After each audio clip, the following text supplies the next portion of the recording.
రాష్ట్రాలకు వాతావరణ శాఖ అలర్ట్ జారీ చేస్తుంది. ఉపరితల ఆవర్తన ప్రభావంతో ఏపీ, తెలంగాణలో నేడు, రేపు వర్షాలు పడే అవకాశం ఉందని హెచ్చరికలు జారీ చేస్తుంది. శనివారం, ఆదివారాల్లో పలు జిల్లాల్లో తేలికపాటి నుంచి మోస్తారు వర్షాలు పడతాయని స్పష్టం చేస్తుంది. అలాగే కొన్ని జిల్లాల్లో పిడుగులు పడతాయని అంచనా వేసిన వాతావరణ శాఖ అధికారులు ప్రజలు అప్రమత్తంగా ఉండాలని హెచ్చరించారు. తెలుగు రాష్ట్రాలకు వాతావరణ శాఖ రెయిన్ అలర్ట్ జారీ చేసింది. ఉపరితల ఆవర్తన ప్రభావంతో ఏపీ, తెలంగాణలో నేడు, రేపు వర్షాలు పడే అవకాశం ఉందని హెచ్చరికలు జారీ చేసింది. శనివారం, ఆదివారాల్లో పలు జిల్లాల్లో తేలికపాటి నుంచి ఓ మోస్తారు వానలు పడతాయని స్పష్టం చేసింది. అలాగే కొన్ని జిల్లాల్లో పిడుగులు పడతాయని అంచనా వేసిన వాతావరణ శాఖ అధికారులు ప్రజలు అప్రమత్తంగా ఉండాలని హెచ్చరించింది. శుక్రవారం తెలుగు రాష్ట్రాల్లోని పలు జిల్లాల్లో వానలు కురవగా రాబోయే 2 రోజుల పాటు కూడా వర్షాలు కురుస్తాయని అంచనా వేసింది. ఇవాళ, రేపు తెలుగు రాష్ట్రాల్లో వాతావరణ పరిస్థితులు ఎలా ఉన్నాయో తెలుసుకుందాం.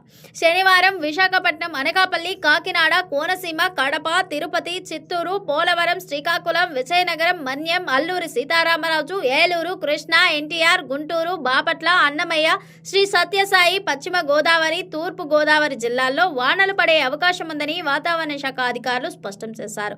ఇక పల్నాడు, మార్కాపురం, కర్నూలు, నంద్యాల, ప్రకాశం, నెల్లూరు జిల్లాల్లో పిడుగులతో కూడిన వర్షాలు పడతాయని అంచనా వేసింది. ఇక ఆదివారం గుంటూరు, విశాఖపట్నం, విజయనగరం, ఎన్టీఆర్, కృష్ణా, అనంతపురం, శ్రీ సత్యసాయి, అనకాపల్లి జిల్లాల్లో తేలికపాటి వర్షాలు, పిడుగులు పడతాయని హెచ్చరించింది.